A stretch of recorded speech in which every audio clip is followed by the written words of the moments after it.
सो hey guys, कैसे हो आप सभी लोग। Welcome back to my channel एजी अनाइम मांगा। तो गाइस, आज मैं एक्सप्लेन करने जा रहा हूँ बुक ऑफ एस्पर के एपिसोड नंबर 344 को। इसलिए वीडियो को पहले ही लाइक शेयर कमेंट सब कुछ कर डालिए। और बाकी जिन लोगों ने भी अभी तक इसके पिछले एपिसोड को नहीं देखा है तो मैंने उस एपिसोड के लिंक इस वीडियो के नीचे डिस्क्रिप्शन में दे दी है, आप लोग पहले जाकर के उस वीडियो को देख लीजिए। और बाकी अगर ऑलरेडी देख रखी है तो शुरू करते हैं हमारा आज का ये वाला एपिसोड। अब इस एपिसोड की स्टार्टिंग में ग्रैंड मदर अपने लोगों को ऑर्डर देते हुए कहती हैं कि मेरे लोगों मेरी बात सुनो, अब हम सभी लोग 5 टीम के ग्रुपों में बटेंगे और आज रात को ही अपनी ड्राफ्टिंग फ्लावर एडिफिस सिटी को छोड़ करके हम सभी लोग 1000 मील दूर फ्लाइंग क्लाउड सिटी में एक बार फिर से मिलेंगे। अब इधर ग्रैंड मदर के ऐसे ऑर्डर को सुनने के बाद बाकी की सभी एल्डर्स भी ना चाहते हुए अपनी सिटी को छोड़ने के लिए तैयार हो जाती हैं और ग्रैंड मदर से कहती हैं, ठीक है ग्रैंड मदर, हम लोग आपकी बातों को पूरी तरीके से समझ गए। इसके बाद अगला सीन हमें रात का दिखाया जाता है। ड्राफ्टिंग फ्लावर एडिफिस सिटी के बाहर बाकी के 7 बड़ी फैमिली के गार्डों ने उनके सिटी के गेटों को ब्लॉक करके रखा होता है ताकि कि अंदर की सभी लड़कियां बाहर ना भाग सके। हम लोगों को आज रात पूरी तरीके से अलर्ट रहना है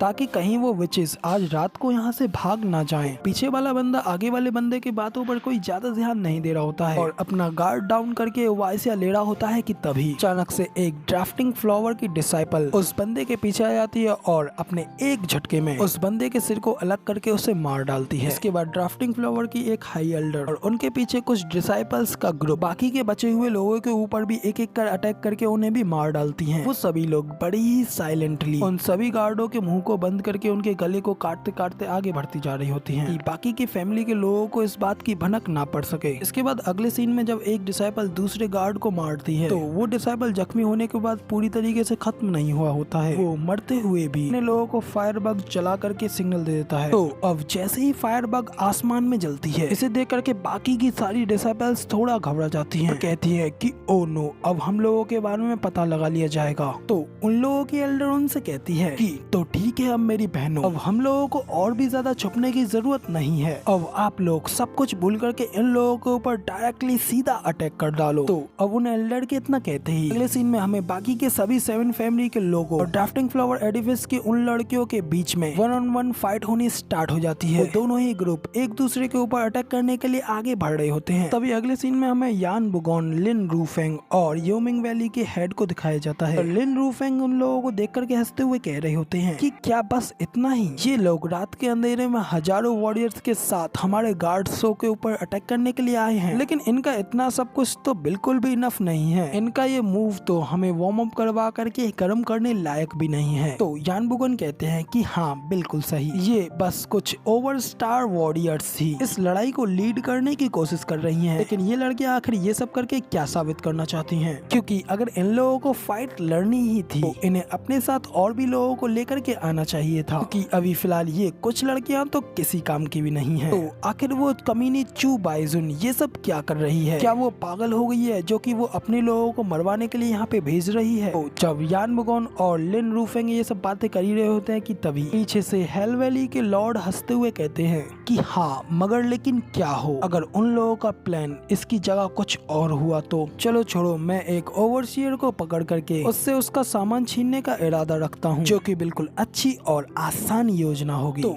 इधर लिन रूफेंग और यान बुगोन एक दूसरे की ओर देखते हैं और हेल वैली के हेड की बात समझ जाते हैं। इसके बाद फिर वो लोग बड़ी तेजी से ड्राफ्टिंग फ्लावर एडिफिस की लड़कियों के ऊपर अटैक करने के लिए आगे बढ़ते हैं। लिन रूफेंग जिसकी स्पीड काफी ज्यादा तेज होती है, वो अपनी लाइटनिंग पावर का यूज करके बड़ी तेजी से काफी ज्यादा आगे निकल जाता है, जबकि पीछे खड़ा योमिंग वैली का हेड ये सब देख करके हंस रहा होता है। इसके बाद हमें दूसरी ओर दिखाया जाता है ड्राफ्टिंग फ्लावर एडिफिस की वो एल्डर काफी देर से फाइट लड़ते लड़ते काफी ज्यादा एग्जॉस्ट हो गई होती है और थक गई होती है और वो कुछ देर के लिए शांत होकर के सांस लेने की कोशिश कर ही रही होती है कि तभी लिन रूफेंग बड़ी तेजी से अपनी लाइटनिंग स्पीड्स के साथ उसके सामने आ जाता है। इसे देख करके वो एल्डर भी काफी ज्यादा घबरा जाती है और उसे कुछ भी रिएक्ट करने का टाइम नहीं मिलता है, क्योंकि उसी वक्त लिन रूफेंग अपनी पावरफुल किक के साथ उस एल्डर के ऊपर एक जोरदार अटैक करता है, जिस वजह से वो एल्डर काफी ज्यादा दूर जाकर के गिरती है और घायल हो जाती है। अभी लिन रूफेंग अपने स्टाइल में स्वैग मारते हुए हंस करके कहता है कि यान बुगोन, लगता है ये क्रेडिट मेरे खाते में ही जाएगा। तो पीछे खड़ा यान बुगोन गुस्से में कहता है कि ऑफ कोर्स तुम्हारे लिए तो ये आसान ही था, कि वैसे भी तुम तो हम सब लोगों में से हमसे ज्यादा फास्ट हो, लेकिन अभी तुम्हें इस काम का कितना क्रेडिट मिलता है ये देखना तो बाकी रह गया है। यान बुगोन की ये बात सुन करके लिन रूफेंग बड़ी तेजी से उस एल्डर के पास जा करके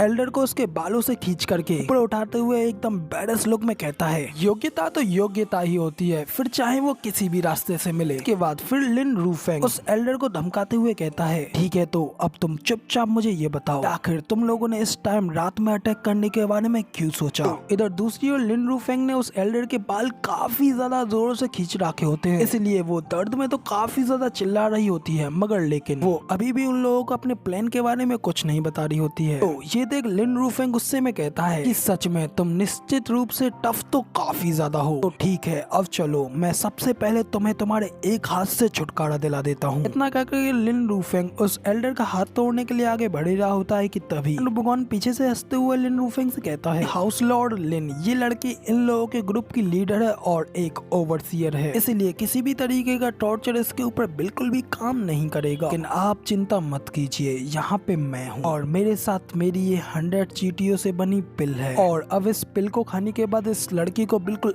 ऐसा एहसास होगा जैसे कि हजारों चींटियां इसकी बॉडी को एक साथ खा रही हैं, और एक इस तरीके का दर्द और पीड़ा इसके लिए मौत से भी बदतर रहेगी। तो हाउस लॉर्ड लिन, क्या मैं इस पिल को अब इसके ऊपर ट्राई करूं? तो ये देख करके लिन रूफेंग अपने मन में कहते हैं, तुम कमीने सड़े हुए गीजड़, क्या तुम मेरे शिकार को चुराने की कोशिश कर रहे हो? इतना सोचने के बाद फिर हाउस लॉर्ड लिन कहते हैं कि ठीक है चलो अब आपकी पिल को भी ट्राई करके देखते हैं कि क्या जैसा कि आपने कहा आपकी ये 100 आंट पिल क्या उसी तरीके से अच्छा काम करती भी है या नहीं। तो हाउस लॉर्ड लिन के इतना कहने के बाद यान बुगोन आगे बढ़ते हैं और उस एल्डर के मुंह से उसका मास्क हटा देते हैं। इसके बाद फिर वो अपने हाथ से उस एल्डर के मुंह को खोलते हैं और अपनी उस एंट पिल को उसके मुंह में डाल देते हैं, और फिर उस एल्डर के पिल को खाने के बाद यान बुगोन कहते हैं ठीक है तो फिर अब तुम अमेज्ड होने के लिए तैयार हो जाओ। यान बुगोन के इतना कहते ही अगले ही पल उस एल्डर के शरीर में बेहद ही ज्यादा भयानक दर्द होने लगता है और वो उस दर्द के मारे बुरी तरीके से चीखने चिल्लाने लगती है। इसे देख यान बुगोन हंसते हुए कहता है, हाँ बिल्कुल, ये तुम्हें नर्क के दर्द का एहसास कराएगी और अब तुम्हें धीरे धीरे स्ट्रीचिंग, चुभन,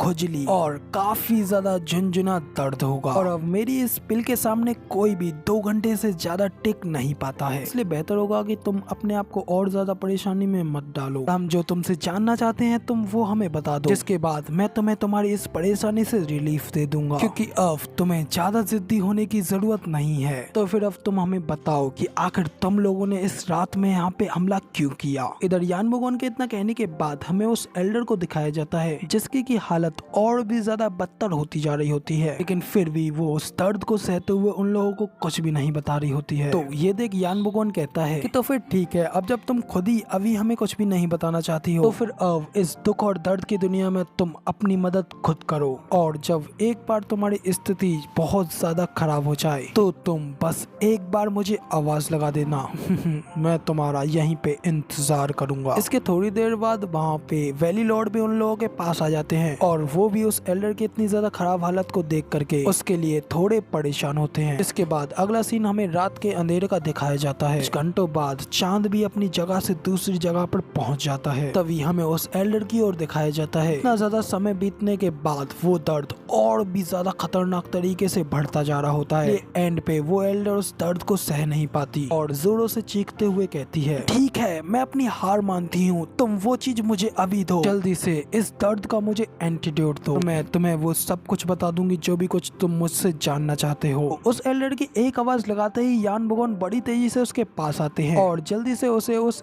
एंट पिल का एंटीडोट दे देते हैं। फिर जैसे ही उस एल्डर को थोड़ी राहत मिलने लगती है और हंसते हुए उससे कहते हैं कि तो फिर ठीक है अब तुम बोलो, लेकिन 1 सेकंड के लिए भी ये मत सोचना कि अगर तुम हमसे ये कहोगी तुम सिर्फ इतने से लोगों के साथ ही हमारे कैंप को कैप्चर करने के लिए आई हो, इस बात के हम पर हम बिल्कुल भी विश्वास करेंगे। इसलिए अब तुम मुझे यहाँ पे बिल्कुल सच सच बताओ, आखिर तुम्हारा यहाँ पे आने का असली एम क्या था। यान बुगोन की ये बात सुनने के बाद वो एल्डर जोर जोर से हंसते हुए कहती है तुम बहुत ज्यादा लेट हो गए, इस बात के बारे में जानने के लिए तुम बहुत ज्यादा लेट हो गए। तो ये सुनकर के यान बुगोन उस एल्डर के ऊपर चिल्लाते हुए कहता है कि आखिर तुम लोगों के बीच में क्या चल रहा है, बताओ हमें अभी के अभी बताओ। तो वो एल्डर कहती है कि मैं अपनी इस टीम को यहाँ पे ये जानते हुए लेकर के आई, यहाँ पे हमें हमें जो भी कुछ मिलेगा वो सिर्फ और सिर्फ मौत होगी। लेकिन इससे कोई फर्क नहीं पड़ता, हमारा मिशन बिल्कुल ही सरल था। हमारे गार्डों को मार करके तुम्हारे ऊपर एक फेक रेड दिखाना और तुम्हारे पता चलने पर इस रेड को रोक देना, ताकि इस रेड के बारे में जान करके तुम लोग यहाँ पे आओ और इस वजह से हमारी ग्रैंड मदर और बाकी की सारी लड़कियां तुम्हारे हाथों से बच करके निकल जाएं। और अब